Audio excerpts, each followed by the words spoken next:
Good morning, Year 4, and welcome to this morning's English lesson. Our learning intention this morning is to be able to write in first person to recount events. Okay, so we're going to be getting you to think about writing as if you're Varjak Paul this morning. First of all, though, can you think carefully about the story so far? What has happened? Okay, so we've read the first two chapters. With the person next to you, if you're at school or if you're at home, can you tell an adult what you can remember about the story so far? Okay, I'm going to give you 2 or 3 minutes to do that. Press pause while you're discussing and press play when you're ready to come back and talk to me. Okay, welcome back. Hopefully you can remember lots about the story so far. You will need that information a little bit later on. Okay, we're going to move on. First of all, I want us to just look at this extract from the book. The quote from the story is, "In the middle of his family, Varjak felt friendless and alone." How do you think Varjak felt? What makes you think that? And is there anyone in his family that he has a good relationship with? Okay, press pause now. If you're in school, work with a partner. If you're at home, talk to an adult. You've got 2 minutes. Off you go. Press pause. Okay, welcome back. So hopefully you're getting the idea that Varjak, where it says there, in the middle of his family, Varjak felt friendless and alone. He's feeling quite sad, cut adrift, as if he doesn't matter. Because, normally, if you think about a family, in the middle of your family, you normally feel like you belong, like you're loved. But he's not feeling any of that at all. Okay, he's feeling actually like his family do not want to have anything to do with him, that they blame him for the Contessa being ill.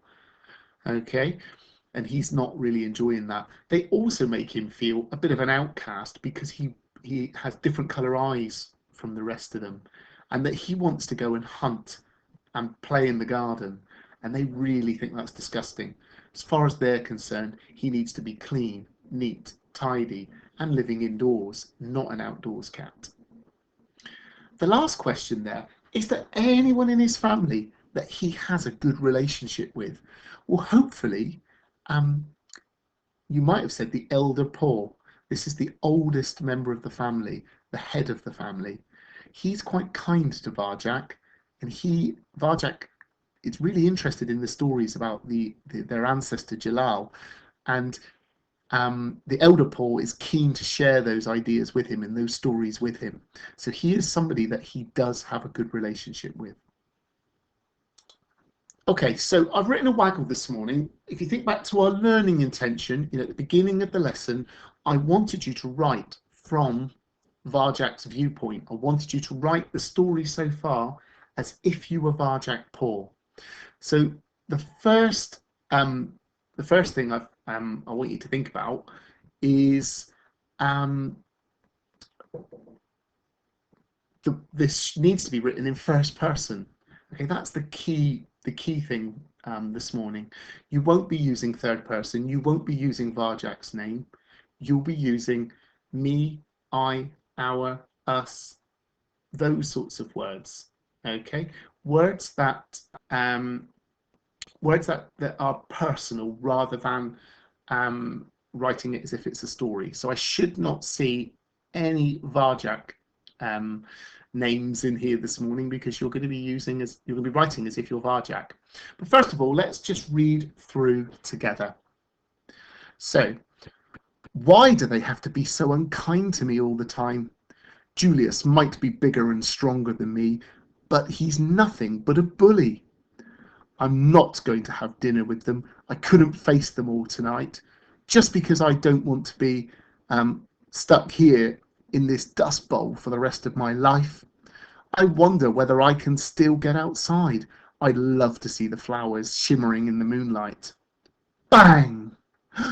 What was that? Who is that? Are they cats?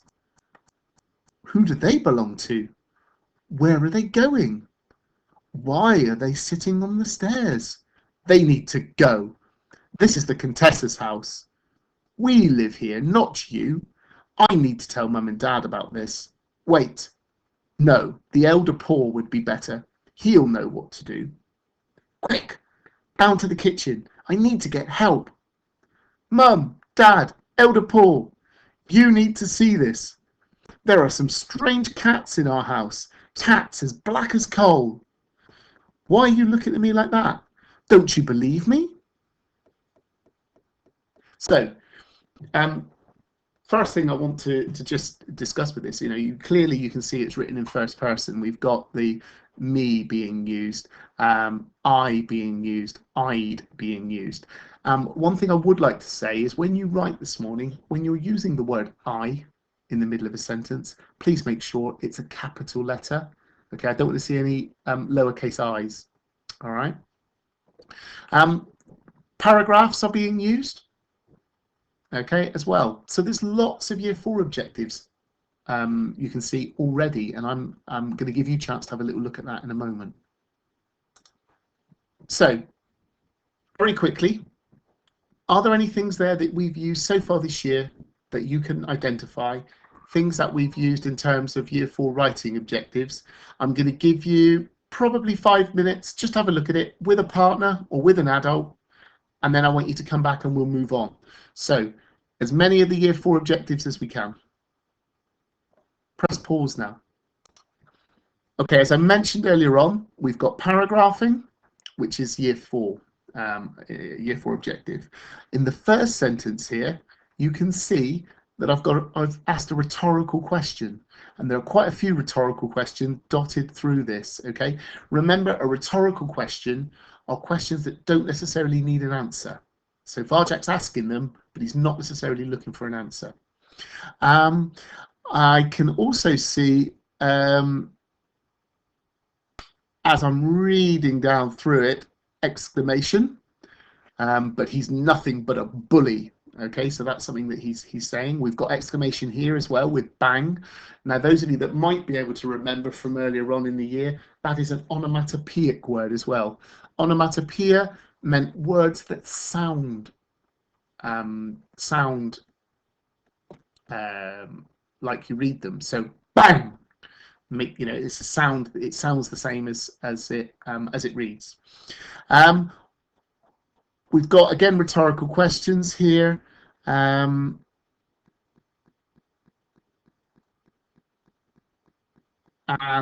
also I've started to introduce things like we've got ellipses there, look, okay, that continue. So this is the Contessa's house.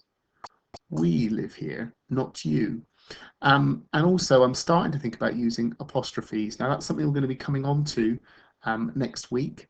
So just be aware that use of apostrophe there is the joining of 2 words together.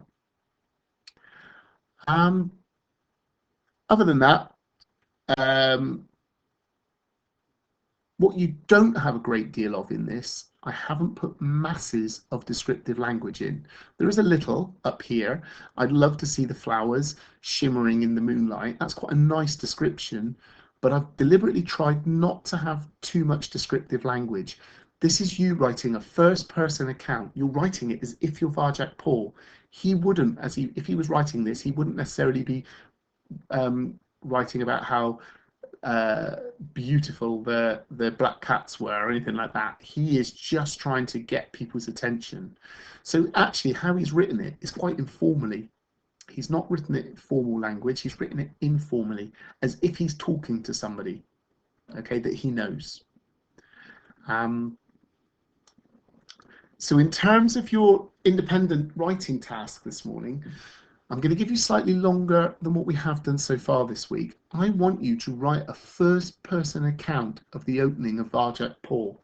Now you can make this as long and as detailed as you want to make it. You've got the text, okay, we've got the chapters from yesterday and today. You've also, if you're in school, you've got the book in front of you. You've got my waggle as a way of helping you, but I reckon you can probably write a better waggle than that. And you've got things here that I would like to see you use. So I would like to see paragraphing.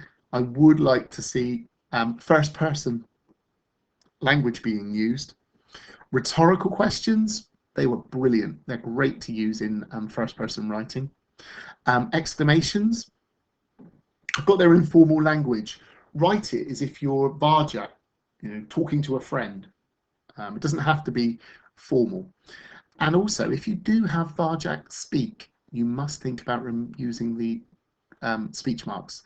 Okay, we've talked about speech marks and used speech marks in other writing this year. It's something we'll be building back in over the next couple of weeks, just to make sure that we're doing it properly together. Okay, so I'm going to give you probably 25 minutes on this. If you need a bit longer, of course, you can work a bit longer on it, especially if you're at home.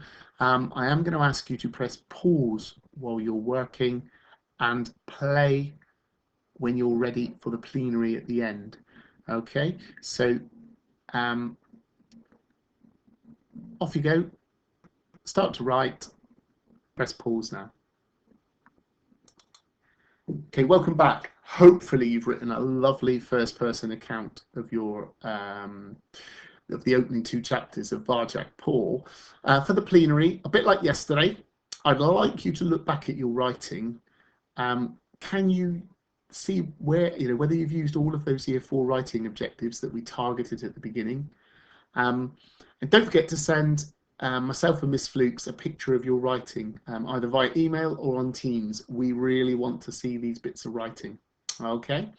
I hope you have a good rest of your day, and I'll see you back for the final lesson of the week tomorrow. Okay, so take care then. Bye-bye.